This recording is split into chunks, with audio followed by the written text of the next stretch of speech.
Hi, my name is Haley. I'm here with Wild Hand, and today I'm going to be showing you how to pick up a dropped stitch.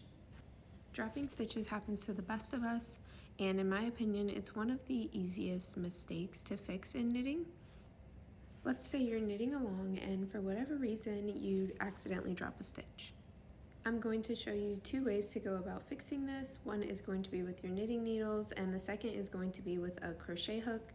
Both will achieve the exact same results, and it's a matter of personal preference as to which method you decide to choose. I'll be working with this monostyle Uruguay cardo, and you can see it's kind of sticky, so if I drop a stitch, I can really just pick it up and knit it. It doesn't really slide. But if you're working with a thinner or more slippery yarn, sometimes they'll drop down a couple rows like so. So to pick this back up, I'm going to stick my right needle right through the stitch that's still live, which is this one right here. So I'm going to insert my needle, and then you'll see that there's these ladders above the stitch, and they're in order based on what row they're coming out of. You'll see from the side here. So I'm going to grab the one on the very bottom, and it's important that you go in order. So you always want to pick up the one on the bottom, and I'll knit that through first, and then I'll pick up the next one and I'll knit it through by passing the previous stitch over. So it feels similar to binding off, but it's vertical. And then again, see how they're twisted here? So I want to make sure I untwist that and I pick up the very bottom bar. So again, pass that over, and here's the last one, pass it over. There we go. And now I have picked up every drop stitch. So I can insert my left needle and knit and continue in my row. You'll see that the ones we just picked up may sit a little funny in the beginning. They're sitting a little bit wider, they look more open. As you continue to knit, it'll even out.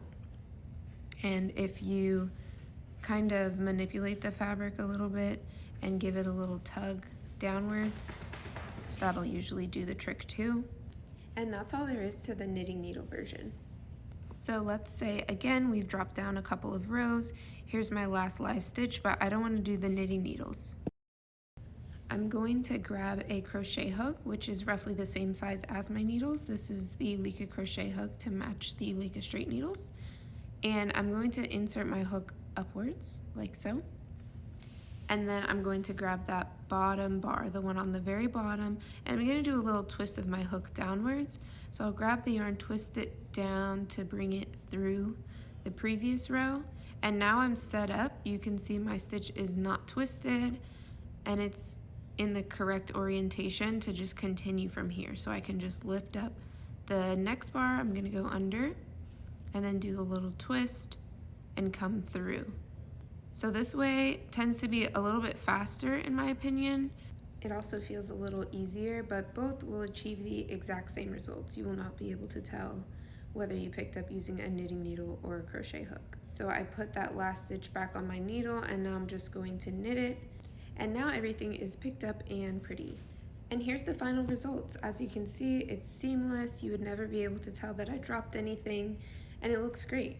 If you found this video helpful, please give it a like, and don't forget to subscribe to our channel so you can catch all of our future tutorials.